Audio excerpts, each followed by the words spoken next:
Hello，大家我是吴恩赐，是国立台湾大学医学院脑与心智科学研究所的副教授我今天就先用英文，因为我们的这个 slide 这个报告基本上是由英文的那些内容为主。So my name is Josh. I'm from NTU College of Medicine, Graduate Institute of Brain Mind Sciences. So I'm very happy today to present to you the second year, the follow-up continuation of our project on Lego robot programming intervention for older adults cognition.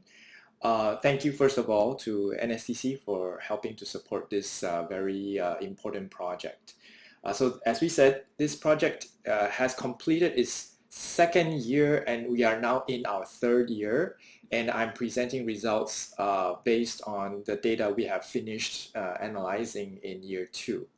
Just to recap, this project is about training older adults, healthy, normal older adults, to perform Lego robot programming 12-week course intervention, and then examining their brain and cognitive abilities before and after this 12-week intervention. So in detail, our methods include, let me just zoom in here so it's clearer to see.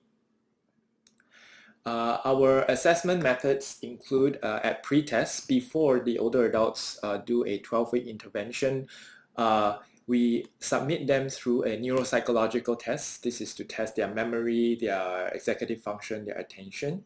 And then we ask them to do a task switching paradigm, which is in collaboration with other professors. I won't talk about it here. Critically, we ask the participants to go through a MRI scanning, and in the MRI scan, they do a visual rule learning rule inference task, VRIT. In this task, basically, subjects have to kind of guess the rule of how to associate the color into which category of rows above. So for example, in this case, there's two red color circles and one blue circle, and the older adult or the participant might think that, oh, that means that it belongs to the second row, and then maybe they will say, okay, second row, and then we put it up there and we say, yes, correct, you got it right, it is in the second row.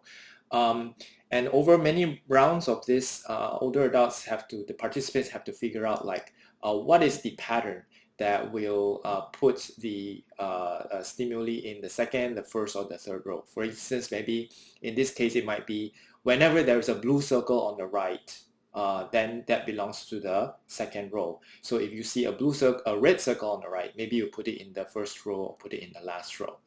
So there's many different combinations of this, and the point here is that the participant have to infer what is the task through trial and error by making some guesses and then seeing the feedback, whether it's correct or not, and then they form some theory in their mind about what is the rule that they should use to assign the stimuli code mapping to the rows on top. So they do this while they are in the fMRI MRI scanner, and we can therefore obtain their brain activity while they are thinking about this inferential processing. So after that, after the pretest, participants then go through a 12-week intervention. I'm going to blow this up even further here. The 12-week intervention is conducted in collaboration with the National Science Education Center here in Taipei. Here we have older adults. Over 12 weeks, we have a course that has been very well crafted by my student Fang Yixin. And what we do here is we have subjects do either the experimental group or they're in the control group. All right. In the experimental group, subjects are basically given the Lego robot, and then they are taught how to use the Scratch programming interface to control the robot to achieve various tasks. Here we have an example where the robot's task is to navigate a maze. So the subjects have to basically ask or program the robots, and then like implement their program and then see if their program really gets the robot to navigate the maze successfully through trial and error.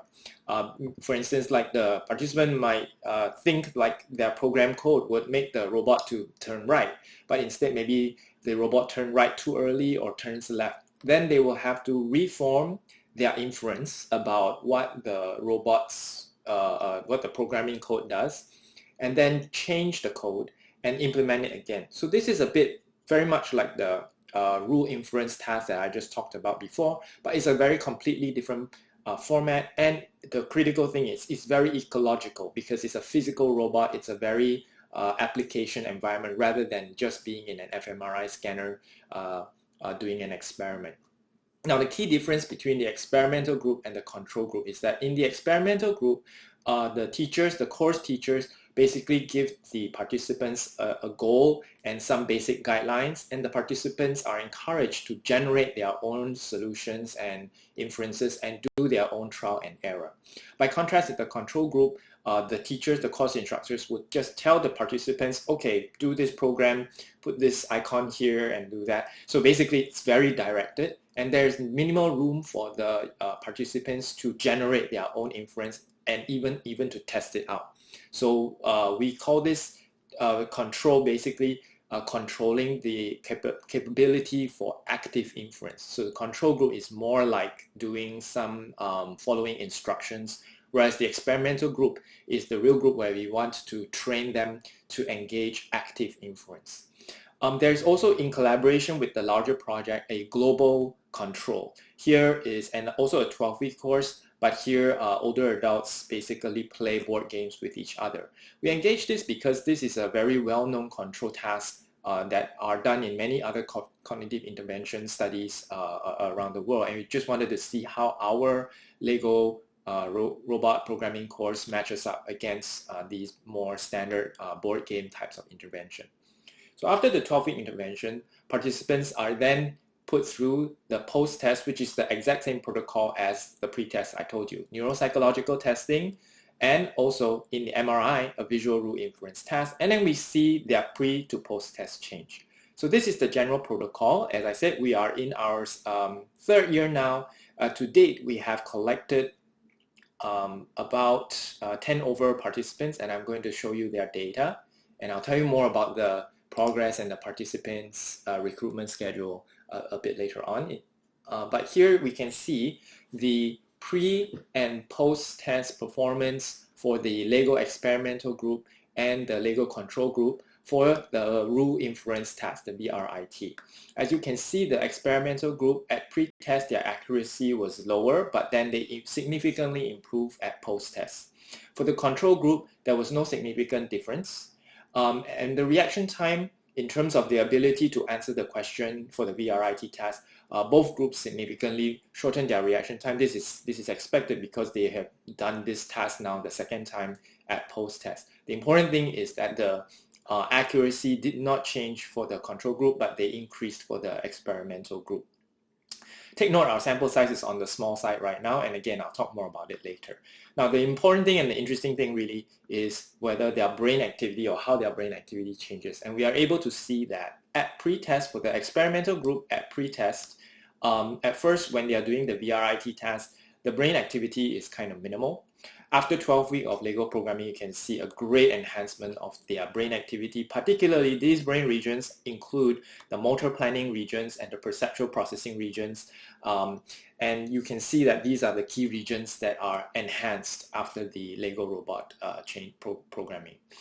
For the control group, you can see, at least it seems like the pre-test, they are engaging a little more already, all right? But the critical thing is there's not much change from pre to post-test. So in fMRI, in all these experiments, really it's not so much of the level of activity per se, but it is the relative change in activity that we're looking for. And if we take that definition, then we can say the experimental group, there was a relative increase, whereas for the control group, there was no significant change that we could detect in this sample.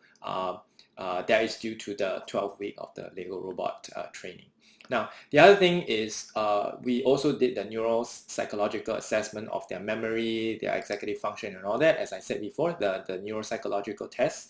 And the key reason for doing that is to examine if our tests enable the participants not only to improve in their inferential ability, but also other cognitive abilities such as memory or fluid reasoning or working memory and verbal comprehension and things like that. This is what we call transfer, because when we train some ability, we don't want only that ability to increase, to be enhanced, but it would be great if this could also transfer to other abilities that were not trained. So for the LEGO experimental group, we see that there was a significant improvement in global cognition from pre to post test after the 12-week training, LEGO training.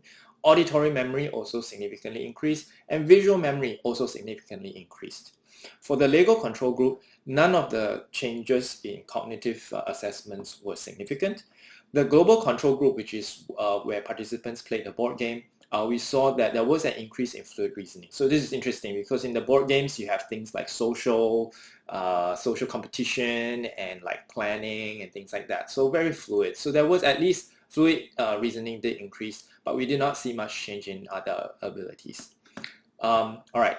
So just as update, this is just a progress report. So obviously we are still in the midst of collecting our data. And as you know that our data is on the small side. In total, we target to collect 40 participants for the experimental control and the global control group as well. To date, we have collected 15 of the experimental group, 7 of the control group, and 13 of the control group. This is at the year 2. So in year 3, we haven't updated these numbers yet. We will actually have a lot more. So how many more people we have to collect in this remaining part of this project is 25 experimental, 33 control, and 27 control.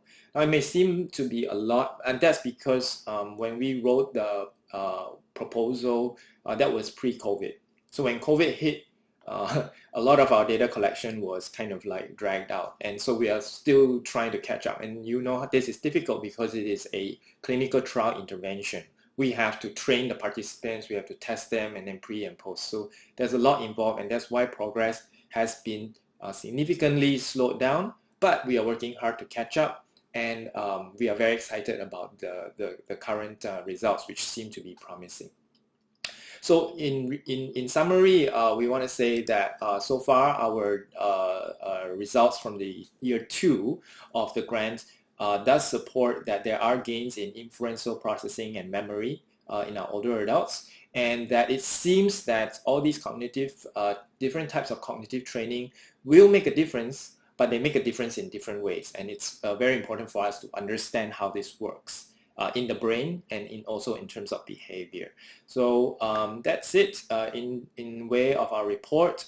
We are working hard to continue to increase our sample size, and hopefully next year we can give all some good news or even better news. So thank you again. My name is Josh Goh. I'm from the National Institute, the Graduate Institute of Brain and Mind Sciences, NTU. And this work, I do have to say, is largely performed by Fang Yixin, my graduate student who is now my RA. Thank you very much, and I'll take any questions by email. You can contact me. I'm sorry if I can't be there at the conference fully today because of personal arrangements. I'm definitely will be there for part of the conference. If you need a person, PI, to help you address the question immediately at the conference, Professor Mao Huifen will be there in my behalf, and I thank Professor Mao in advance. Thank you so much for listening, and I welcome questions, as I said, by email.